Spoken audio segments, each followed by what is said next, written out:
Hello guys, രാവിലെ നമ്മുടെ അത്തച്ചി എല്ലാ പൂത്തകൾക്കും കച്ചി എടുക്കുവാണ്. എല്ലാ പൂത്തകളും നല്ലപോലെ തിന്നുന്നുണ്ട്. എല്ലാ പൂത്തകളും കുറേ ഉള്ളതുകൊണ്ട് നമുക്ക് അയച്ചൊന്നും കെട്ടാൻ പറ്റില്ല. ഉണ്ടോ?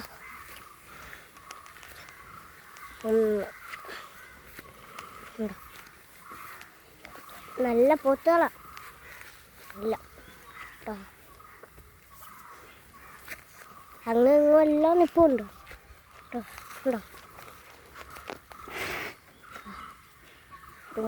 നല്ല പൂട്ട കണ്ടോ കണ്ടോ കേട്ടോ. ഇപ്പോൾ ഉണ്ടോ കണ്ടോ, ഇത് കണ്ടോ, ഇത് നല്ലപോലൊക്കെ കച്ചി തിന്നുന്നുണ്ട്. അതും നല്ല പൂട്ടനെ കണ്ടോ, ഇവിടെ കണ്ട് ഇതൊക്കെ കണ്ടോ, ഇതൊക്കെ പൂട്ടുകളാണ്, കുട്ടികളാണ് കണ്ടോ.